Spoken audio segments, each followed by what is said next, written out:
Doctor Reshma గారు ఉన్నారు. రేష్మా గారు ఈ యొక్క వింగ్ గురించి వివరిస్తారు. అందరికీ నమస్కారం. సో ఇది వచ్చి మేము ఎనస్థీషియా డిపార్ట్మెంట్ నుంచి చెప్తున్నాం. సో ఫస్ట్ ఎనస్థీషియా అంటే ఏంటంటే ఎప్పుడైనా ఆపరేషన్స్ జరిగే పేషెంట్స్కి టైం తెలియకుండా ఉండడానికి ఎనస్థీషియా అనేది ఇస్తాం. సో ఇదేంటంటే ఎవల్యూషన్ ఆఫ్ ఎనస్థీషియా. స్టార్టింగ్లో మనకి ఏమంటారు టెక్నాలజీ అనేది ఉండేది కాదు. సో అందుకని స్టార్టింగ్లో మనం ఏం చేసాము అంటే రాయితో తల మీద పేషెంట్కి కొట్టి సర్జరీస్ జరిగాయి. సో ఆ టైంలో ఏంటంటే ఫాస్ట్గా సర్జరీస్ అనేవి చేయాల్సి వచ్చింది.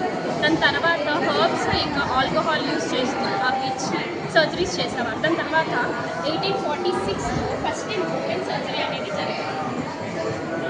1846లో ఫస్ట్ ఇన్ ఓపెన్ సర్జరీ అనేది జరిగింది. ఇది ఎందుకు అంటే అప్పుడు పాపులేషన్కి చెప్పడానికి, సో దట్ మనం ఒక కెమికల్స్ యూస్ చేస్తూ కూడా సర్జరీస్ చేయొచ్చు అని చెప్పి మనం మొత్తం అందరికీ పాపులేషన్కి ప్రూవ్ చేయడానికి ఓపెన్ సర్జరీ అనేది బోస్టన్లో జరిగింది. ఇది 1846. సో ఇక్కడ ఏంటంటే ఈథర్ యూస్ చేస్తూ ఆపరేషన్ చేశాం.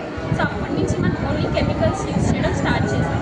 ఇంకా 21st సెంచరీలో ఇంకా మనకి రోబోటిక్స్ ఇంకా ఏఐ యూస్ చేస్తూ కూడా ఇంకా కొత్త టెక్నిక్స్ వస్తాయి, మార్పులు వస్తాయి ఫ్యూచర్లో. ఇంకా రోబోట్స్తో అవన్నీ చేసి ఎనస్థీషియా ఇంకా బెటర్ అవుతుంది. సో ఎట్ ది ఎండ్ ఏం చెప్పాలనుకుంటున్నామంటే టైం ఎంత చేంజ్ అయినా ఎనస్థీషియాలజిస్ట్ మాత్రం ఒక పేషెంట్ లైఫ్ని సేవ్ చేయడానికి ఎప్పుడు చూస్తుంది.